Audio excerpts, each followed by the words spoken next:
Welcome to Passive Cash Flow, a channel dedicated to guiding you towards financial independence through sustainable passive income streams. Today, let's talk a little about success. Success doesn't require perfection. You should aim high, but also be realistic about your expectations. People often only see the 30% of success, but not the 70% of failure or disappointment.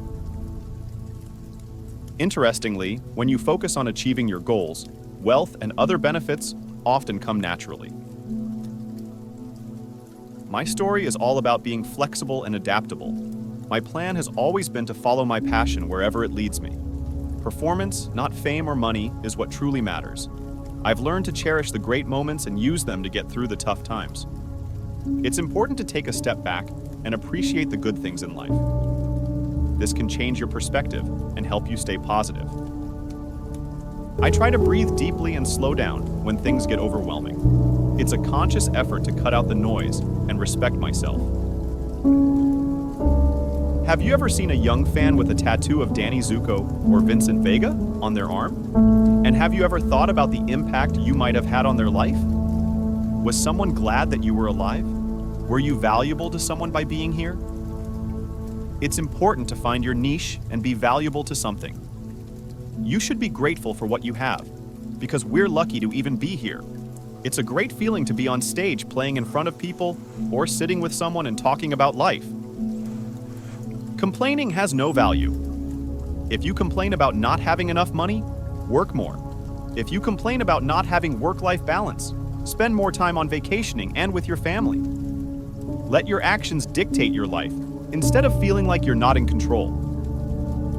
Poor people say, "I can't afford it. I can't do that. I don't have time."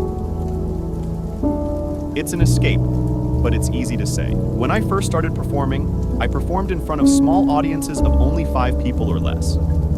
Some of them don't even want to be there, but I treat every show like it's a big deal. When I started DJing, I remember only playing for 5 people, but I focused on them and making them feel special. I'll talk to them and hang out with them after the show. When I was in a band, we toured all over the US and played to small crowds of 12 people or less.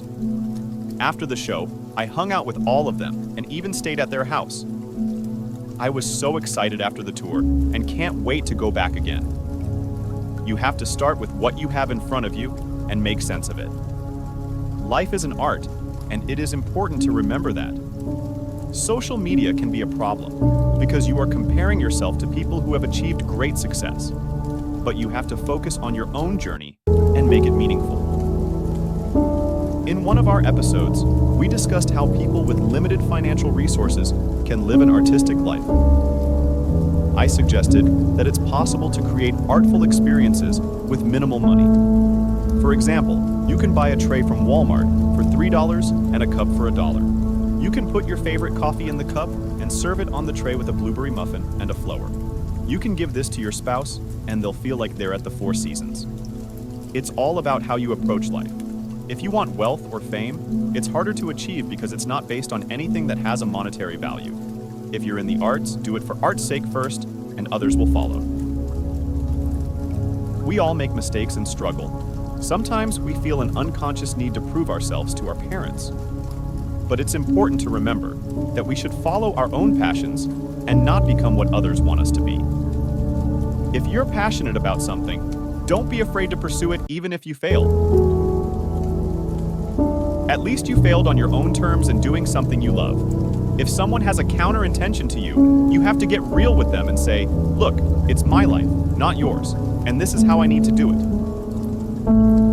At the end of the day, what you have as evidence of a life well lived is a contribution to people. If you have 70 movies, and each one delivers a kind of joy to a certain audience, the collage or the mosaic of your career has this blanketed effect that suddenly you can go away with pride.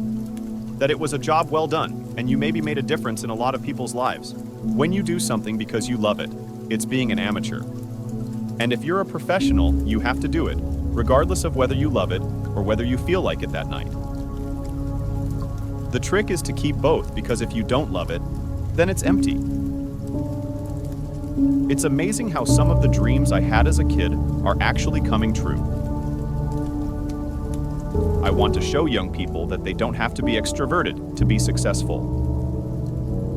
Many people think that they have to work in a cubicle and do boring stuff to make a living, but that's not the only way to live. There are other ways to look at your situation. I'm trying to speak to young people and others who might be considering a career change or reevaluating their life goals. It's important to remember that you can pursue your passions and still be successful. I'm learning to go with the flow and enjoy things without worrying too much. If you always do good work according to your own standards, then whether you are in a failed or successful project, you can accept that. A friend of mine is 45 years old, but I don't see him getting older at all. He said that when he was 25 years old, he thought that 40 years old was over, but now he is 45 years old, but he still feels like he is starting. So here's my advice. When you're 19, spend the full 7 years learning your craft, meeting people who can mentor you, and being patient. When you wake up at 26, you will have your whole life ahead of you, and you will have done great foundational work to continue and succeed. I wish you success on the path you choose.